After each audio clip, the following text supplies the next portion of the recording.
E nós estamos recebendo o presidente do Conselho Tutelar de São Miguel do Iguaçu, Moacir Leite, está com a gente aqui para trazer esclarecimentos sobre o consumo de narguile, cigarro eletrônico e vape. A propósito, antes de começar a entrevista aqui, eu vou trazer algumas informações complementares, só para você ter ideia. Nas ruas, portas de escola, bares, tabacarias e festas, eles deixam uma fumaça branca e densa com um cheiro que nada lembra os cigarros comuns. Na boca a boca recebem diversos nomes, vape, pod, são os mais comuns.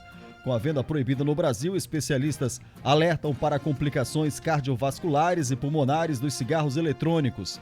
Consumidos por jovens, pode ser porta de entrada para o tabagismo e colocar em xeque avanços no combate à dependência química da nicotina. Os dispositivos têm tecnologia simples. Uma bateria permite esquentar o líquido, que em geral é uma mistura de água, aromatizante alimentar, nicotina e glicerina vegetal. Eles aquecem a nicotina em vez da combustão dos cigarros comuns. Na fumaça do tradicional, há alcatrão, que contém produtos químicos potencialmente cancerígenos. E lembrando ainda que aumenta a chance de infarto e dificulta o transporte de oxigênio das células. O aerossol do dispositivo pode conter substâncias nocivas, alertam os Centros de Controle e Prevenção de Doenças. Destacam também que é difícil saber quais substâncias o produto contém. Por vezes, no lugar da nicotina, o aparelho é usado para vaporizar outras drogas, como maconha. Alguns ditos livres de nicotina apresentaram as substâncias em análise. E ainda uma outra matéria que me chamou a atenção, presidente Moacir Leite, é que o Ministério da Justiça e Segurança Pública determinou que mais de 30 empresas interrompam em 48 horas a comercialização do cigarro eletrônico. Isso aconteceu em todo o Brasil, né? A notificação foi publicada em um despacho do Diário Oficial da União. Um levantamento divulgado em julho deste ano pelo Instituto Brasileiro de Geografia e Estatística constatou que pelo menos 30,9% dos alunos do 9º ano do ensino fundamental já experimentaram pelo menos uma vez cigarro eletrônico em Campo Grande, fator que põe a capital sul-mato-grossense como líder nacional da estatística. O estudo utilizou dados da Pesquisa Nacional de Saúde Escola de 2019 e indicam que a capital sul-mato-grossense é a segunda é seguida pela capital federal Brasília com 29% e Goiânia com 25,2%. Bom dia, seja bem-vindo mais uma vez à Rádio Costa Oeste. Mais uma vez estamos agradecidos aí pelo espaço aí concedido a nós para estar dialogando aí sobre as nossas causas aí relacionado à infância e adolescência. E lembrando, presidente, que nós tínhamos falado na sua última oportunidade aqui, que teve durante o nosso jornal, que nós precisávamos debater esse assunto porque é um assunto que está cada vez mais presente nas escolas, né? Exatamente. Percebe-se aí que um curto espaço de tempo que deixou-se de falar aí, né? Dava a impressão de que já tinha se admitido o narguilé, né? O cigarro eletrônico na nossa sociedade. E, então deixou-se de discutir por um curto período de tempo. Sim. E já se percebeu os danos, né, que ele causa, né, e causou. Por isso, então, no mês de julho a Anvisa voltou a discutir o assunto, que aliás ela proibia desde 2009, né? E aqui para nossa realidade, conselheiro, qual é a idade mínima então para fumar o cigarro eletrônico? Na verdade, ela é proibida para crianças e adolescentes, né? Uhum. Então, se não tem 18 anos completo, não pode usar. Eu precisei ser enfático com essa pergunta, porque nós temos aí diversos alunos que estão nos ouvindo agora nesse momento, a caminhão da escola, inclusive, né? Ou já estão presentes nas dependências da escola. E aí os pais precisam mesmo ter esse alerta, porque às vezes não tem a menor ideia de que isso esteja acontecendo. Os cigarros eletrônicos, eles foram criados com a desculpa de que ia ajudar para a pessoa que era dependente da nicotina, uhum, de uma forma suave, digamos assim, para ele deixar de usar. De fato, foi um engano, né? E está comprovado aí através dos estudos que ele causa mais dependência, né? E os especialistas mostram que a nicotina é uma das drogas, uma das substâncias mais difíceis de ser libertada, digamos assim, do organismo, né? Até porque ela causa um efeito o efeito da dependência, ela é imediata, né? Sim. E aí tem também essa questão do narguilé, né? Ele entra na mesma família aí dos cigarros eletrônicos, né? E o tabaco prensado e comprovadamente, né?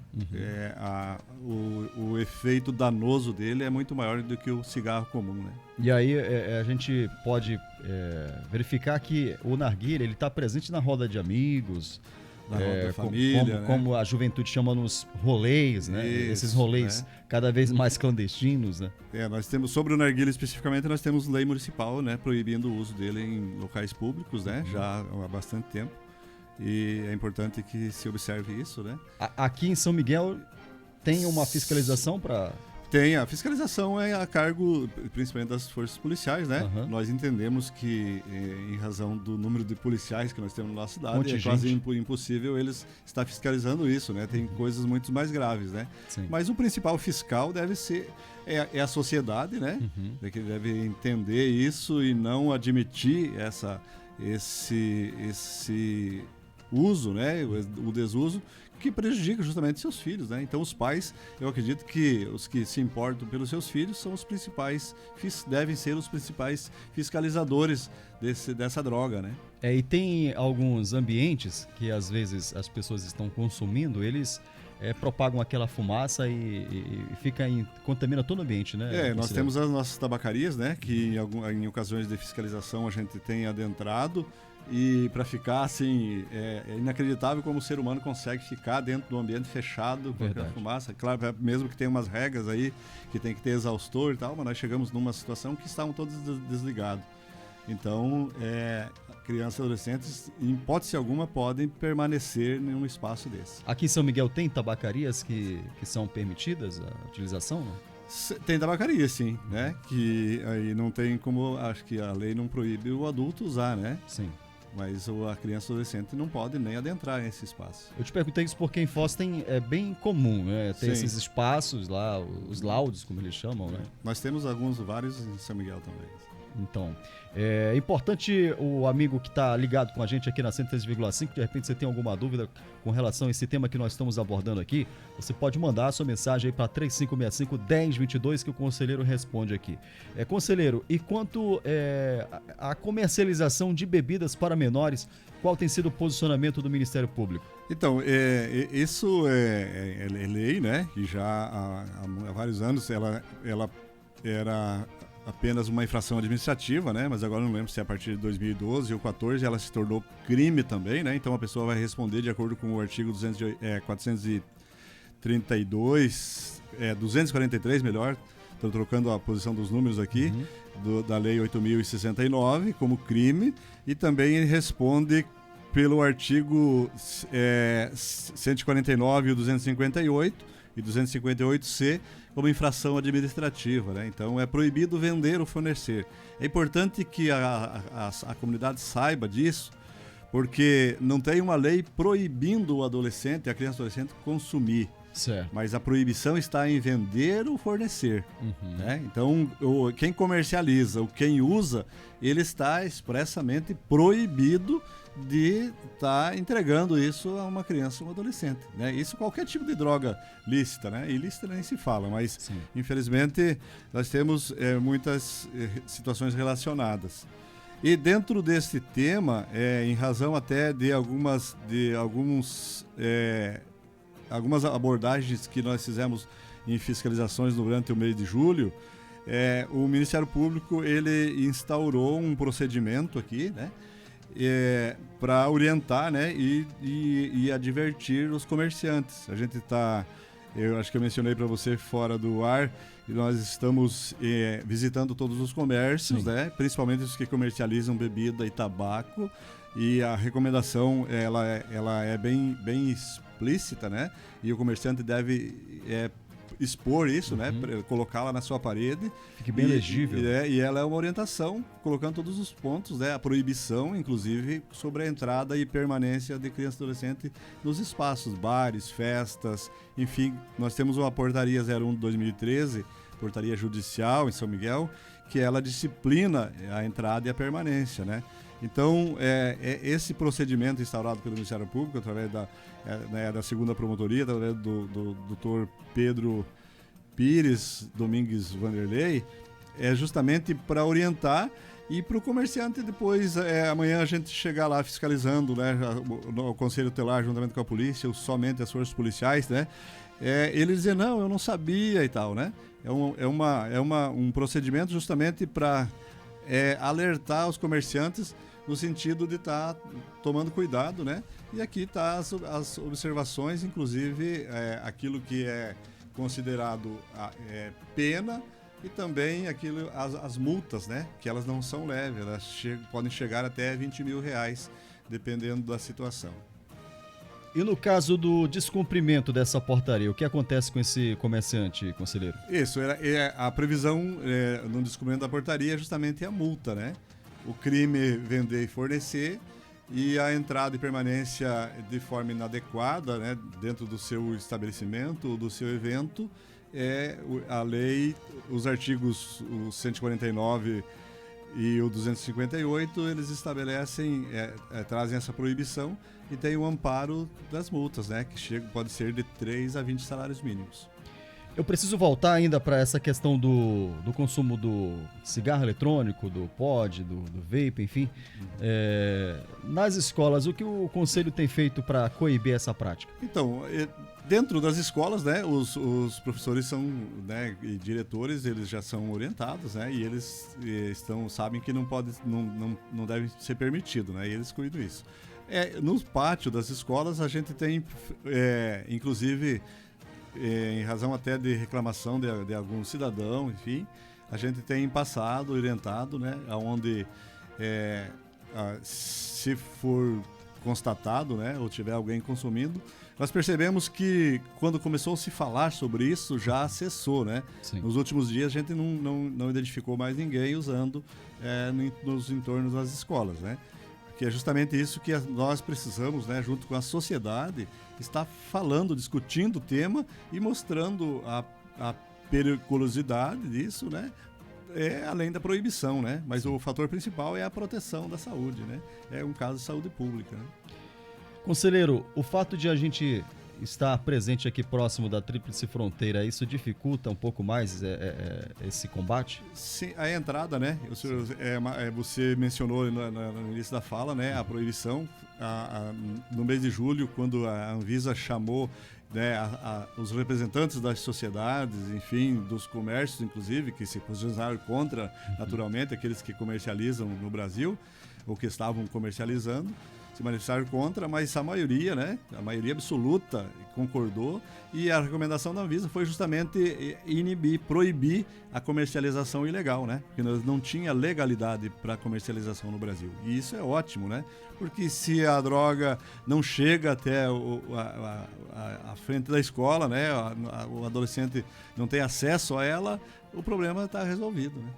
Vocês têm conversado, assim, de maneira presente com os diretores de escolas, professores? Como é que está essa relação? Sim, sem dúvida. A gente somos Conselho Tutelar e escola, a gente é parceiro, sem dúvida, né? Temos outras discussões, inclusive, fala de vaga, enfim, mas sobre esses cuidados, em todos, os nossos diretores, eles são, né, a educação em São Miguel, todas as escolas municipal e estadual, elas são comprometidas, né, com a causa. Ontem nós tivemos, daqui a pouco a gente vai falar um pouco mais a respeito dessa iniciativa da pré-conferência que aconteceu ali no plenário da Câmara Municipal de São Miguel do Iguaçu, mas de repente, quem sabe, também pode ser até um tema que pode ser levado para o dia 19, né, conselheiro? Sem dúvida, a prevenção, né, ela precisa ser falada em todos os espaços, né, ela deve ser falada. Na questão da pré-conferência, né, que você mencionou, nós teremos a conferência propriamente dita no dia 19 de outubro, e é importante que a sociedade participe, né? Você percebeu ontem adolescentes participando, que eles Sim. são os destinatários das políticas públicas, né? Relacionado à infância, e é importante a participação deles, e eles estão tendo voz, né? Esse que é o detalhe, né? É um espaço democrático, as conferências, né? Instituída, né? A Conferência da Criança e Adolescente, instituída lá em 1991, né? E em novembro teremos a nacional. É importante, né, justamente para a sociedade se manifestar, colocar ideias, né, daquilo que eles entendem necessário para a política da criança e adolescente, mas é importante, como a gente viu lá ontem, os adolescentes dizendo, não, eu acho que lá no meu bairro, na minha comunidade, enfim, precisa isso, né? Vemos os adolescentes colocando suas ideias ali em vários níveis, né? Pedindo Verdade. capacitação, pedindo espaço para que eles possam ter acesso a informações para ser empreendedor, inclusive, né? Uhum. E é isso que nós precisamos, realmente, é discutir com a nossa sociedade, como eu disse, ouvindo os adolescentes, inclusive, né, que são os destinatários das políticas públicas discutidas no âmbito das conferências. Perfeito. Mais uma vez, muito obrigado pela tua contribuição aqui na manhã desta quarta-feira, meio de semana. A gente tinha pausado aí esse nosso momento em virtude de outras entrevistas também, por causa dessa questão do tempo eleitoral, né, que ficou um pouco mais comprimido o nosso tempo aqui, naturalmente. Mas te desejar um bom dia e dizer que a Rádio Costa Oeste sempre está de portas abertas para a gente discutir esses temas e trazer essas questões aí para a comunidade. E nós agradecemos, né? E estamos sempre à disposição, né? De vocês aí, da imprensa e da sociedade, enfim, para conversar, dialogar. Estamos abertos para ouvir sugestões, né? Críticas e então defender a nossa bandeira, né? Que é a política da criança e adolescente. E se você tiver alguma dúvida com relação aos temas que a gente abordou aqui, essa questão da portaria do Ministério Público e também o consumo aí do cigarro eletrônico, a proibição, na verdade, melhor dizendo aqui, o conselheiro está à disposição no telefone. Nós estamos no 3565-3215, que ainda está funcionando. Já mencionei que ele está sendo substituído gradativamente. Sim. 3565-8157, 98803-5337. Ou então você pode ir presencialmente no Conselho Tutelar, que fica no endereço... Na Duque de Caxias, 1355, né, ao lado da Loja Combate. Perfeito. Mais uma vez, muito obrigado, conselheiro. Excelente dia para o senhor. Igualmente.